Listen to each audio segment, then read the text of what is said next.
Hi spooky friends, welcome back to Kelly Does Stuff. Today, I'm going to share with you some tips and ideas for designing and creating a Halloween Village display. Or you could use these tips for any type of display that you want to use. Now, if you saw my last video, you saw that I created a pumpkin fountain. It was a working fountain with real water. So thrilling, and that inspired me to finally give the pumpkin pieces in my display their own time in the spotlight, to have their own display. Part of the reason I haven't done this in the past is because I didn't really have an idea for it, and that was mainly because I didn't have room for its own display. My big Halloween display, which has like 120 pieces something, I'm not sure, I might try to count them this year, goes in my dining room. And every year I try to pick a section or two and work on that display. So I have Trick or Treat Lane and the Lost Soul Cemetery and the Spooky Town Center and the Bayou and the Haunted Hills. But I'm kind of out of room for building new displays. So Halloween is just taking over my house as it should. And I'm going to set up my pumpkin display, Pumpkin Town, let's call it Pumpkin Town, on top of my piano. So this is kind of considered a smaller display when I compare it to my ginormous dining room display. But then when I think back to like where I started, like 19, 20 years ago, where I had two pieces on my counter with like a moss mat, it's kind of considered a big display. But here's the thing, regardless of the size of my display, the same kind of tips are going to apply. There are certain things that I do for every type of display or everything that I keep in mind. So I think these things will be helpful to think about regardless of how elaborate your display is, how simple it is, the size that you have. We are going to talk about platforms, hiding cords, lighting up dark areas, things to think about when you are positioning and placing your buildings, layers. We're gonna kind of cover all of like the big stuff or the main stuff. Well, most of it, I don't know. If there's something I left out that you think is really important to setting it up, let me know. But I mean, with that, let's just go ahead and build a pumpkin display. First thing I'm going to do is trace out the shape of the piano onto some brown paper that I can then transfer onto some XPS foam to create a styrofoam platform. The reason I'm not putting my display directly onto the piano is one, it feels a little bit risky to put a water feature on top of the piano. So I'm hoping that this will add an added layer of protection should there be any fountain malfunction. But even without the piano as my table, I like to go with a styrofoam base. It just opens up some options when it comes to setting up the display, particularly when it comes to trees and lights, which we'll get into later. Styrofoam also allows you to incorporate elements like roads seamlessly into your display because you can carve those features directly into the foam versus having a separate piece that you would set on top of your base. I'm going to use a hot wire tool to cut my styrofoam, but this is absolutely not necessary for cutting styrofoam. 99% of the time, I am using a box cutter. I've used a kitchen knife, any type of blade will work. I just have these tools, so I thought let's break them out. If you decide to use hot wire tools, make sure you do your research on the types of foam that is considered safe to use with a hot wire tool. Always work in a well-ventilated area and make sure that you are using any necessary protective safety equipment. Probably one of the most important things to remember when using a hot wire tool is to let the tool do the work. It actually cuts pretty quickly, but if you are super impatient like me, you're going to want it to go even faster and try to force that knife through the styrofoam, but just let it do its job. Next, I take out all the buildings I want to display and spend some time playing around with placement. I'm also thinking about different levels. Levels are a great way to feature more buildings in your display area, especially if you're tight on space. I will be creating one platform for this display, but mostly I'm going to be using these pre-made platforms by Limax. They are also foam with a painted edge and moss on top. Alright, and this part is important. As you're designing, think about other things you'll be adding to your display, like trees, accessories, roads, fences. Even if you don't know exactly what you'll be adding where, give yourself space around each building. Alright, I've decided to feature these three pieces on the first level up from the base. So I'm going to use that brown paper again to trace out the shape of the platform that I want so that I can transfer to the foam and cut it out. I used that hot wire blade again to cut out my first piece of foam, and then I tested it back on the piano with the buildings, and wanted it to be higher. So I'm going to cut out 2 additional pieces of the foam. This foam is 1 inch thick, so this platform is going to be 3 inches high. And once again, I'm going to test those buildings out, make sure I like the placement and I have some space around them. These 2 buildings here, I'm not entirely sure which order I want them, but either way I do it, it will work for the display. I'm going to work on this platform here, adding some stairs and then carving and adding detail to the front part of the styrofoam. Since this video is primarily about setting up a display and how you kind of design that, I won't go into a lot of detail on the specifics of the work that I am doing here. I know everyone's really eager to get to work on your own displays, so I don't want this video to be 9 million hours long.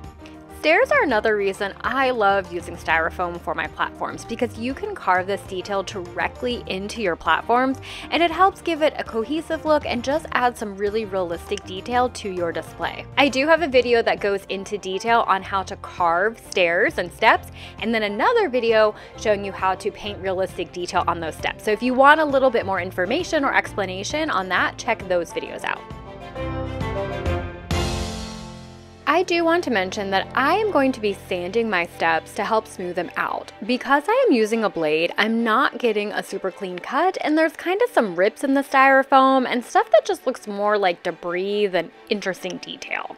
I'll be adding texture to the steps with a rock, but this kind of ripped roughness to it distracts from the detail rather than adds to it, and it's kind of hard to know what you're looking at when it's too messy.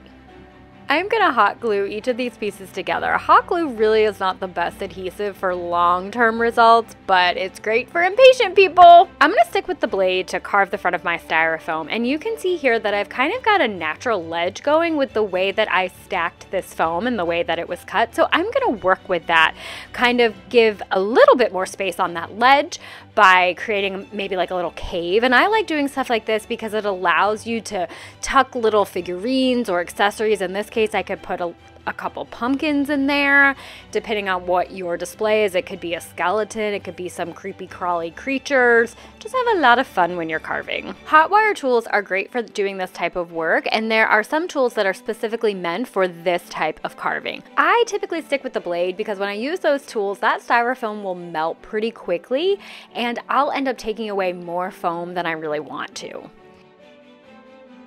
Okay, so again, I won't go into a lot of detail on how to paint these rocks. I cover painting in a lot of my videos, but just remember, whatever you like is exactly right. These rocks can look any way you want them to. They can look as realistic as you want. They can be fantasy rocks. You can give a lot of detail, a little bit of detail. If you were doing this for the first time and you're like, yeah, but how do I decide on a color? Just kind of think about the theme of your display and what types of rocks might fit in best. Brown rocks felt right to me for the color scheme of a pumpkin display. If I were going to do like a gothic display, I might go with gray or slate color. A desert display might be something different. So it's totally up to you. There are so many options for ground cover for your display. For this one, I'm going to go with these mats by Limax. They've changed this look over the years, which is a bit frustrating to me because I liked the original look best that has more of a moss look, which are these here. These other ones are kind of similar, but the colors have changed from year to year. And if you are going to work on a display that you want to build and add to every year and you want a consistent ground cover, I would suggest buying as much of the mat of this year's version, because if you go to get it next year, the way Limax is going, it might be different. I'm going to go with my favorite version of the mat because it matches a pre-made platform that I got by Limax. And since that platform is going to be on the same level as the one that I am making, I wanted that ground cover to be consistent, but I don't always do it that way. Sometimes I'm consistent by level. Sometimes for each building within the display, I'll switch up the ground cover. We're going to kind of create mini scenes within the display, and the ground cover might change based on the little scene you want to create. I'm using PVA glue to attach this ground cover, but a lot of times I don't attach it at all. And in fact, on the bottom platform layer, I'm just going to lay that grass mat right on top of the styrofoam. And the main reason for not attaching it is time. How quickly do I want to get this display up? And for this layer, you can see I've moved on to one of the other types of mats. One thing I like about using these sheets is that you can cover your area pretty quickly. The thing that I don't like is seeing these lines where those sheets come together. When you use the loose moss that comes in a bag, you don't get that look, which I much prefer, but it does take longer. And right now I'm going for speed because it is already late August and this is just one of several displays that I'm trying to get up in time to enjoy for the season. It's exciting time to start setting up. Okay, so I like to cover my table with black tablecloths, or in this case, a piano. This tablecloth is not obviously the appropriate shape. So, oh, it's sliding. So I'm gonna have to do something about the rest of the piano that's covered. I want my tablecloth to go all the way to the floor. If there's cords or any kind of mess that's gonna be like hanging down or running under, I've got buildings when I put it on that side of the display, the cords are actually gonna run under the table because I've got an outlet over here. So I wanna be able to hide all of that mess underneath. The other thing that you can do that the tablecloths will allow you is you can hide your empty boxes under here. When it comes time to put stuff away, you're like, great, pumpkin boxes, pumpkin display, boom, right there, ready to go. So what I've been working on is the front part of the display. The back part here, love the piano, it's kind of got a natural elevation, but we do need to build it up some more. So I have more of the pre-made Limax platforms and they fit. Like this is just random luck, you guys, that these kind of fit on this part of it, like just enough. So I start putting all of the platforms in place, playing around with a little bit on that back level since I'm not entirely sure how I want things to go. I think I'm gonna have enough of those pre-made platforms that I won't have to make anything else, but since it's the very first time I'm doing this, sometimes surprises could come up and I might decide I need to build something up a little bit. Spoiler alert, I end up not having to do that. Okay, here are my pumpkin pieces. They're the whole reason for this display. But you guys, I have a confession to make and you have to promise not to tell anybody else. I bought more pieces. I know, you guys know how the obsession goes, right? And I did know that I was gonna end up doing this and I planned for that when I was designing this. And another reminder, now that we are starting to place our buildings, make sure you are leaving yourself that room for other things you want to include that are going to go with that building, particularly trees. Often those trees have a base that do take up some space, so give yourself that room. And then the other thing is, where are your cords going to go? How are you going to run them to be able to hide them? And don't fret, if you really can't hide them, that's where moss comes in. So for these buildings in the back row of the display, I'm just going to run those cords behind the buildings. A lot of that there is going to get covered up by trees and bushes, some accessories. You can kind of use those types of things to hide the cords as well. And they're just gonna drop down the side and then run out to the outlet. Okay, let's talk about the cord to the fountain pump. I want it to run underneath the platform that's behind the fountain. And in order to get that platform to lay flat still, we need to create a trench under the platform that we can tuck that cord into. So I'm just gonna mark where I want that trench to go. And then I'm gonna use a hot wire tool. Okay, and I wanted to show you a couple different hot wire tools. This is the one that I was originally going to use. It is by Hot Wire Foam Factory. It is great for trenching. You could do this for hiding your cords. You could do it for rivers, for lakes. You can adjust that wire for the shape that you want. You know, just make sure that your tool is off when you're touching the wire. Unfortunately, I could not find the adapter to plug this tool in, so we are going with something else. Okay, I could be totally wrong, but I think the main purpose of this tool would be to create a circular cutout on the top of your platform if you wanted to run your cords straight down. But these tools always have some versatility to them and allow you to do what you need to do, and this is working out perfectly to create my trench. Okay, camera angle is a little awkward here, but we're basically just running that cord in the trench and then behind that platform and down the side, just like we did with those buildings in the back row of the display. In addition to cords, we need to talk about battery packs. Some of our lighted accessories will have battery packs, and sometimes they will have an option to use an adapter instead of the batteries. So then you would just use that like a regular cord. But if batteries are your only option, make sure you position that pack in a place you will easily be able to get to each night to turn it on.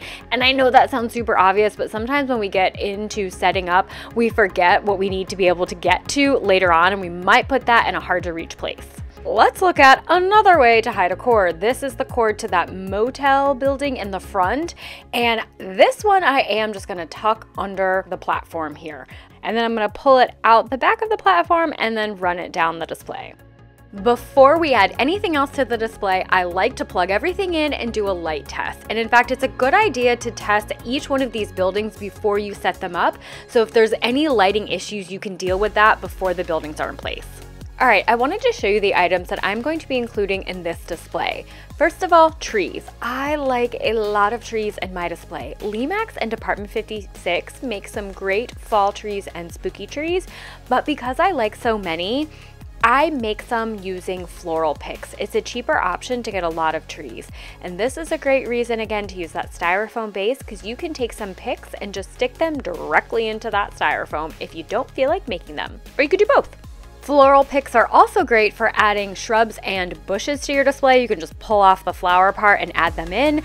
Also, these little guys that I got at Michael's, I have a little short video on these if you want to check that out. I love adding fences to my display, and I'm so excited about these fences I just got at Michael's. They're by Ashland, and they're like a rusty metal fence. I also like to use different types of picket fences, colors, shapes, sizes, a lot of different variety. And of course, our pumpkin display has to have pumpkins. I use Limax, Department 56, Ashland. I will pull pumpkins off of floral picks that I get from the dollar store and Michael's.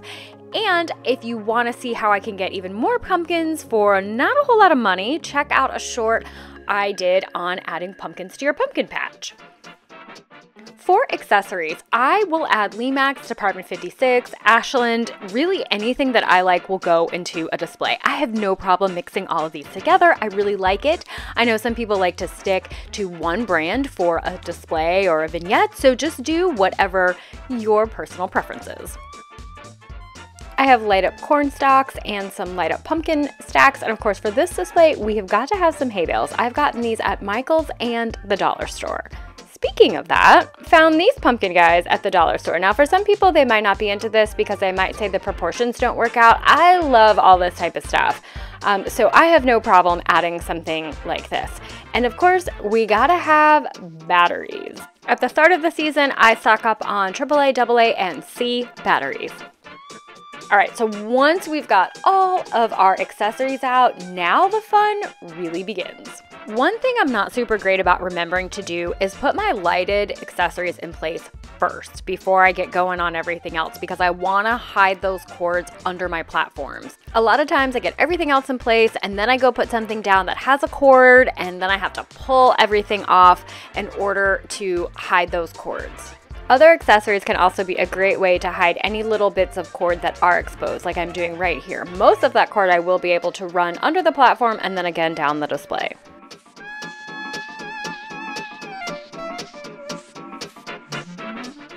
Another thing that I think about are areas of my display that are going to be really dark once all the lights in the house are off and it's just the buildings and accessories that are lit. And this is an area, the space between the two levels, that is going to be pretty dark. So I have a number of types of string lights from the dollar store and Michael's that I'll be threading in that gap there. I'll probably put some moss and some trees in that space as well.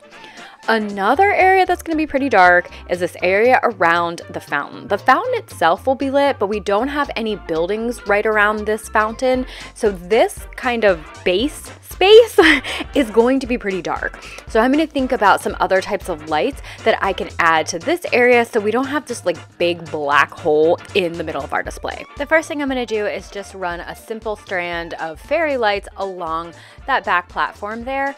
And this does have a battery pack, so just keep in mind where you place these lights as well, so you can flip that pack on. Another thing I like to do when I have a big open area like this is almost create like little mini scenes in sections. So I'm going to put some pumpkins down that are going to continue from the pumpkin patch on the back part of the display. The fountain itself is almost like its own little mini scene. And then over on this side, we're going to do another separate little pumpkin patch, maybe setting it off with a fence or some shrubs. So you've got your overall scene from your display, but then you're kind of creating these like little mini spaces or vignettes within the display overall. Of course, you don't have to do that. Total personal preference. This is just something that I like to do. I wanted to add some corn stalks to this part of the display. So I got these at Michael's and I'm cutting off the ends here. This is not a wire end, so I couldn't stick this directly into the styrofoam base. So I created a little stand for it. I'm gonna create a hole with the toothpick and then those will just rest inside. I'm not gonna use any glue or anything. Of course, I am going to paint that, but for now I just kind of wanted to get it into the display. And that little stuff sticking up there at the top, that was a little too tall for me, so I'm just gonna trim that up with a scissor. So this is a bit top heavy and it will fall over. You could counteract that by adding some weight to the bottom, like gluing rocks to the styrofoam, or if it's an option for you, you can do what I'm gonna do and lean this up against another platform.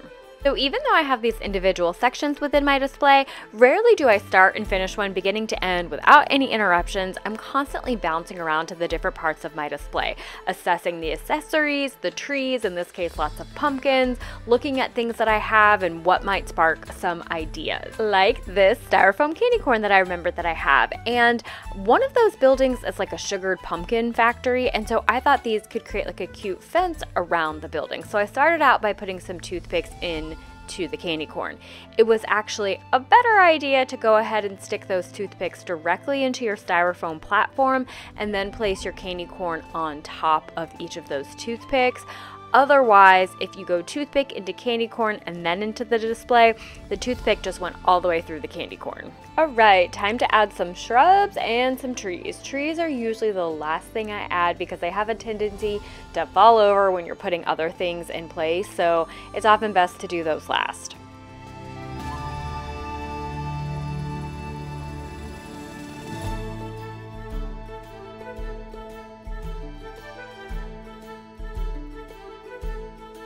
Okay, remember these that I got from the dollar store? Well, I put the batteries in and they do light up, but they also have sound. And they only have lights and sound if you touch them. So they won't be great light options, but I still think they're cute for the display. Time to light up the dark spots of our display. And this is just a warning. Just because you buy a package that says it's orange doesn't mean it is. It might actually be purple. And I also want to mention, you don't have to totally unscrew the top of that to get those batteries in there. I just kind of twist that to the side because unscrewing them can be a super big pain.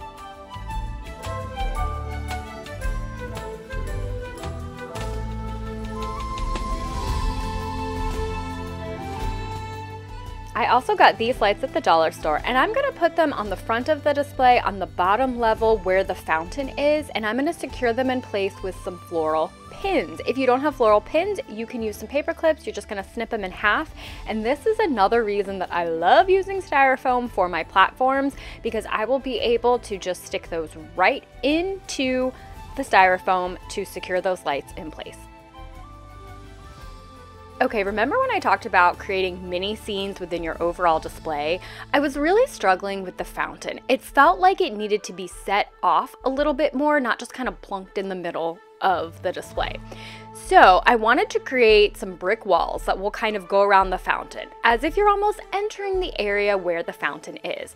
And I had some scrap foam that was already cut into a circle shape, so I just kind of cut these little arch shapes, place them around the fountain to see if that was the size that I wanted, and then now we got to do some quick brickwork and painting. I really liked this, but I still felt like it was missing something. So my first thought was, let's create a little path going to the fountain, and I did not like that at all. Then I thought, let's actually change up the ground cover around the fountain so you are actually entering a totally different area when you go to the fountain. And I definitely liked this better. I have several different types of rocks and gravelly type things, so I don't know if this one is my ultimate favorite, but I think for this year, it's gonna be great. Okay, the finish line is in sight, but we have to hide this mess of cords.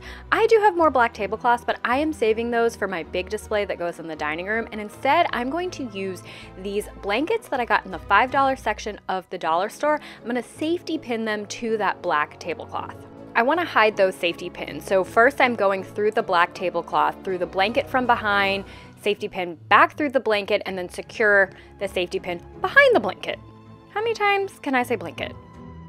And here it is in place. I didn't measure the blanket, so I didn't quite start in the right spot over on this side of it. I might move it, or I just might leave it as it is. Then I also add safety pins at the front there where the blankets come together.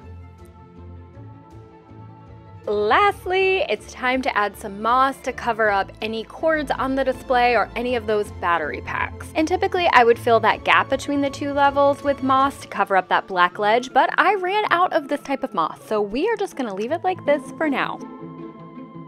And that's it, spooky friends. Pumpkin Town is finished.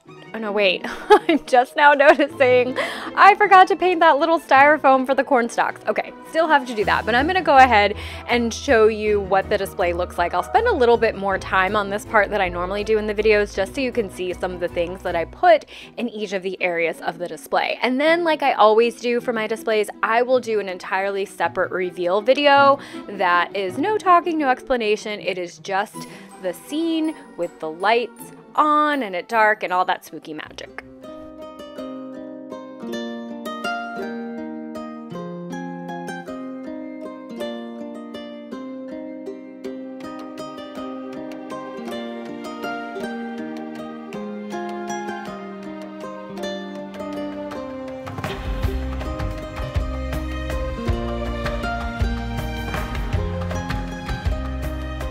Thank you so much for watching. I hope that you found some of these tips helpful for your own displays, and please consider giving this video a like, and if you haven't subscribed already, I would love it so very much. And a huge, massive thank you to everybody who has subscribed.